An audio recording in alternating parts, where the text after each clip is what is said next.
શરણાગતિ અને ભક્તિ એક જ કે જુદા? જો શરણાગતિ અને ભક્તિ એક જ હોય તો મહાપ્રભુજી એમ કેમ આજ્ઞા કરત કે કલૌ ભક્ત્યાદિ માર્ગા હિ દુસ્સાધ્યા ઇતિ મે મતિ? તેથી દરેકે શરણાગત થવું જોઈએ. એટલે શરણાગતિ જે છે એ ભક્તિનો અંગ હોઈ શકે છે, પણ ભક્તિનો અંગ છે સાથે સાથે ભક્તિથી સ્વતંત્ર પણ માર્ગ છે. શરણ માર્ગમાં પ્રવેશવાની લાયકાત શું ગણાય એ તો આપણે આ ચિંતન શિબિરમાં વિચારવાનું છે.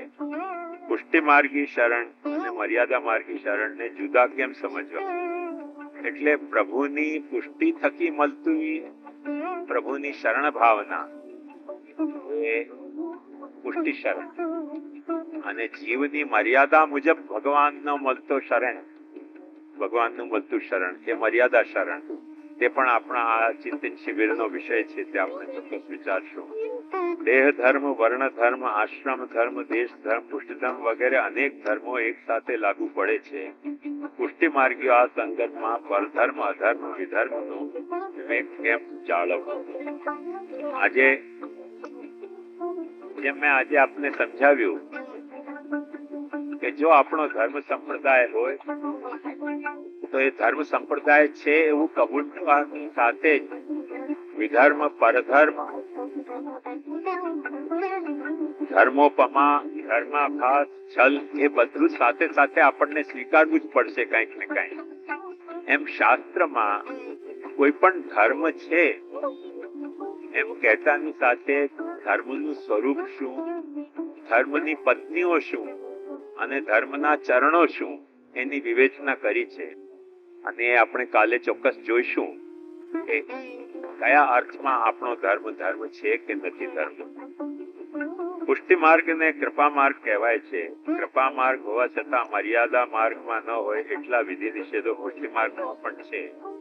તો પુષ્ટિ માર્ગ એ કૃપા માર્ગ કયા અર્થમાં? એ જંગલમાં કોઈ સાધુ જઈ રહ્યા હતા ને એમણે જોયું કે વાઘે કોઈ જાનવરનો શિકાર કર્યો અને શિકાર કરીને અને જેટલું ખાવું હતું એટલું ખાધું અને પાછું શિયાળિયા માટે છોડી ગયો. અને શિયાળિયાએ શિકાર કર્યું નહીં તો એને પેટ ભરાઈ ગયો એ વાઘે છોડેલા શિકારથી. એ સાધુને એવું લાગ્યું કે ઓહો, ભગવાન કેટલા દયાલુ છે કે જેને શિકાર કરતા નથી આવડતું એવા શિયાળિયાનો પણ પેટ આવી રીતે ભરે છે.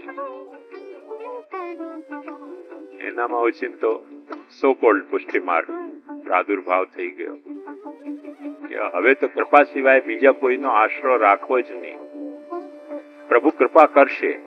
આટલા કૃપાલુ પ્રભુ કે શિકાર કરતા ના આવડે તોય શિયાળિયાનું પેટ ભરાઈ જાય છે. એ જંગલમાં બેસી ગયા કે હવે તો જે કોઈ ખવડાવે તો જ ખાઉં, નહીં તો હું ખાવા માટે કોઈ પણ આટા ફેરા નહીં કરું. 4, 5, 6 દિવસ ભૂખા રહ્યા, કોઈ ખવડાવવા આવ્યો નહીં. એટલે એમને રડવું આવી ગયું કે ભગવાન આટલી અનન્ય નિષ્ઠા તારા ઉપર રાખી અને શિયાળિયા જેવા શિયાળિયાને ખાવાનું મળે છે અને મને ખાવાનું નથી મળતો, આનો કારણ શું? એટલે ઓચિંતી આકાશવાણી થઈ કે મેં તારી સામે બંને ઉદાહરણો પૂરા પાડ્યા, વાઘના પણ અને શિયાળના પણ. તે તારી જાતને શિયાળ સાથે કમ્પેર શા માટે કર્યો? તો તું શિયાળિયા જેવો છે. તે તારી જાતને વાઘની સાથે કમ્પેર કેમ નહીં કર્યો? એટલે આપણે પુષ્ટિને એ જ અર્થમાં લેતા થઈ ગયા છે કે ભગવાનની કૃપા હશે તો બધું થશે. ભગવાનની કૃપા નહીં હોય તો અમે જે કરતા હોઈશું તે કરતા રહીશું. તો તમે તમારી જાતને શિયાળિયા સાથે કમ્પેર કરી રહ્યા છો પુષ્ટિપથમાં, વાઘ સાથે કમ્પેર નથી કરી રહ્યા. જો તમે તમારી જાતને વાઘ સાથે કમ્પેર કરો તો તમને આવા વિચાર પ્રાદુર્ભાવ થાય જ નહીં. વિધિ નિષેધો એટલા માટે છે કે જો તમને વાઘની માફક શિકાર કરવો હોય ને તો વાઘના ઘણા બધા વિધિ નિષેધો હોય છે. આપણે એમ સમજીએ છીએ કે વાઘને, નાનપણમાં એક મેં કહેવત કહાની વાંચી હતી કે એક દિવસે શિયાળિયાએ જઈને જોયું ચૂપચાપ દૂરથી કે વાઘે વાઘણને પૂછ્યું કે મારી આંખો લાલ થઈ કે નહીં? વાઘણે કહ્યું કે લાલ તો દેખાઈ રહી છે. એટલે પૂંછડી ઉપર ઉઠી કે નહીં? તો પૂંછડી ઉપર ઉઠી છે. તરત ગયો ને શિકાર કરીને લાવ્યો. શિયાલિયાએ જો આ ફોર્મ્યુલા સાચો છે. એને પેલી શિયાળને જઈને પૂછ્યું કે મારી આંખ લાલ થઈ કે નહીં.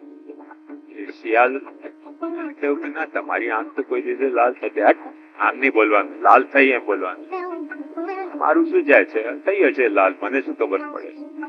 પૂંછડી ઊંચી થઈ કે નહીં? શિયાલિયાની પૂંછડી તો નીચે જ હોય છે, ઊંચી થતી જ નથી. તો કેવી રીતે ઊંચી થાય? તમારી પૂંછડીનો ઘાટ જ એવો નથી કે ઊંચી થાય. આમ નહીં બોલવાનું, એમ બોલવાનું કે ઊંચી થઈ. બિચારી ક્યાં જાય શિયાલિયાને? તો થતી હશે, થઈ ગઈ હશે. એ તરત ગયો, એ ગધેડા ઉપર ત્રાટક્યો. ગધેડાએ 2-4 લાત મારી, એની પૂંછડી વળાંક વળી ગઈ. આંખો ઉપર લાત પડી, તે આંખો લાલ થઈ ગઈ ને પાછો રડતો રડતો ઘેર આવ્યો. ત્યારે શિયાળને કહ્યું કે હવે આંખે લાલ છે ને પૂંછડી વાંકી વળી ગઈ છે. કોની કોપી કરવી એ આપણને ખબર ન પડે ને તો આપણે પુષ્ટિના ખોટા જ અર્થો સમજતા હોય છે. કોઈકનો સ્વભાવ છે, એ સ્વભાવને અનુરૂપ એ જયારે કામ કરે ત્યારે એનામાં રિઝલ્ટ પણ આવતા હોય છે. ને આપણો જો એ સ્વભાવ ન હોય ને આપણે એ સ્વભાવને અનુરૂપ કાર્ય ન કરતા હોઈએ તો એનો રિઝલ્ટ કોઈ દિવસે આવતો નથી. તેથી વિધિ નિષેધો જે છે એ પ્રભુની પુષ્ટિમાં નથી. એક વાત ધ્યાનથી સમજો. પણ એ પ્રભુની પુષ્ટિના પથ ઉપર આપણે વાઘની માફક હિંમત સભર ચાલતા હોઈએ તો ઘણા બધા વિધિ નિષેધો આપણને લાગુ પડતા જ હોય છે. તમે જાણો છો, આજકાલ તો ટીવી બધે ઠેકાણે આવે છે. નેશનલ જ્યોગ્રાફીની એક ચેનલ આવે છે, એમાં સાઉથ આફ્રિકામાં એમાં આવે છે કે જયારે પાણીની અછત હોય ડેઝર્ટમાં, ત્યારે વાઘ શું કરે કે પાણીનો જ્યાં તળાવ હોય ત્યાં ઘેરો ડાલીને બેસી જાય. કોઈ જાનવરને પાણી પીવા ન આવવા દે. બિચારા હરણ હોય, જીરાફ હોય, એ બધા નાના નાના જાનવરો ત્યાં પીવા આવે તો વાઘ એમને બગાડી મૂકે. હાથીનું ટોળું આવે, હાથી આગળ વાઘનું બહુ ચાલે નહીં. એટલે વાઘ તો ઊંઘતો જ હોય, વાઘણો બધી પહેરા ભરતી હોય. વાઘણો ત્રાટકે, હાથી સામે ત્રાટકે. એટલે મેં નેશનલ જ્યોગ્રાફીમાં જોયું કે વાઘે આંખ મીચી લીધી. જવા દો નહીં, આપણે શા માટે ઝઘડા કરો? એમ કહેવાય છે કે વાઘે જઈને એક દિવસે વાઘને ચિંતા થઈ ગઈ કે લોકો જંગલનો રાજા મને માને છે કે નહીં. શિયાલિયાને પૂછ્યું, માને છે કે નહીં જંગલનો રાજા? અરે બોલે તમને ના માને કોને માને? બકરાને પૂછ્યું. બકરા કે ભાઈ તમે નહીં, તમે તો રાજા છો જ. 5-6 જાનવરોને પૂછ્યું, બધાએ કબૂલ કરી લીધું કે હા તમે જ રાજા છો. જઈને હાથીને પૂછ્યું. હાથીને ગુસ્સો આવ્યો. હાથીએ સૂંઢમાં ઉપાડીને વાઘને દૂર પગાવી દીધો. એટલે વાઘે કીધું ભાઈ ના ખબર હોય તો પૂછી લો ને શાંતિથી, આટલા બધા ગુસ્સે કેમ થાવ છો કે હું જંગલનો રાજા છું? તમે ફગાવી દીધું એ વસ્તુ જુદી છે, પણ શું તો જંગલનો રાજા હું. એમ વાઘને ઘણી બધી ખબર હોય છે કે કઈ વિધિ છે શિકાર કરવાની ને કઈ વિધિ નથી. એવું નથી કે જ્યાં પુષ્ટિ હોય છે ત્યાં વિધિ નિષેધ નથી હોતો, અને જ્યાં વિધિ નિષેધ નથી હોતો ત્યાં જ પુષ્ટિ હોય છે. ઘણી બધી વિધિ નિષેધો સાથે પણ પુષ્ટિ હોય છે, અને ઘણા બધા નિષેધ વિનાની જે છૂટો દોર આપવામાં આવતો હોય છે ત્યાં પુષ્ટિ જ નથી હોતી. એક વાત હું અવારનવાર કહેતો હોઉં છું કે વાર્તામાં તમે વાંચશો ને તો નાની નાની વાતમાં ઠાકોરજી ગુસ્સે થઈ જતા, થાળને લાત મારીને ફગાવી દેતા. એવી બહુ નજીવી વાતો ઉપર ઠાકોરજીએ થાળને લાત મારીને ફગાવી દીધો. આજે આટલા ઉપદ્રવ આપણે ઠાકોરજી સાથે કરી રહ્યા છીએ ને ઠાકોરજી કોઈ દિવસે થાળ ફગાવતા નથી. એનો મૂળ કારણ એ કે ઠાકોરજી કદાચ આપણને આપણા નથી માનતા, એ લોકોને પોતાના ગણતા હશે એટલે થાળ ફગાવી દીધા હતા. એટલે વિધિ નિષેધો ન હોવું તેનું નામ પુષ્ટિ માર્ગ એવું નહીં. ઘણી વખતે વિધિ નિષેધ હોવા તેનું નામ પુષ્ટિ માર્ગ હોય છે. જે વિધિ નિષેધ ન હોવું એનું મતલબ કે તમને ગમોય નથી ને અણગમોય નથી.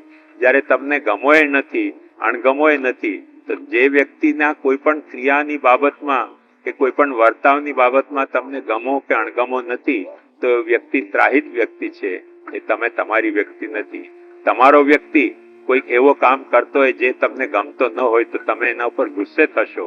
એ જે તમે જે ગુસ્સે થાવ છો એ તમારો એના ઉપર ગુસ્સો નથી, એ તમારો એના ઉપર સ્નેહ છે, પુષ્ટિ છે. તમારું બાળક ભણે નહીં તો તમને ગુસ્સો આવે, પાડોશીનો બાળક ભણે નહીં તમને ગુસ્સો આવે ના આવે. કારણ શું? કેમ કે એ બાળક ઉપર તમારી પુષ્ટિ નથી, તમારા બાળક ઉપર તમારી પુષ્ટિ છે. એટલે વિધિ નિષેધો જે થાય છે ઘણી વખતે એવા જ હોય છે કે જે પુષ્ટિના કારણે વિધિ નિષેધ હોય છે. જ્યાં વિધિ નિષેધ નથી ત્યાં પુષ્ટિ છે. એ મૂળમાં એક ખોટી સમજને આભારી છે આપણે. જ્યાં વિધિ નિષેધ છે, એક વાત સમજો, કોઈ સ્ત્રી કોઈકની સાથે જતી હોય તો કોને ગુસ્સો આવે? પણ આપણી સ્ત્રી કોઈકની સાથે જતી હોય તો આપણને ગુસ્સો આવે ને. વિધિ નિષેધ છે શા માટે છે? કેમ કે પુષ્ટિ છે. પુષ્ટિ ના હોય તો ગુસ્સો ના આવે.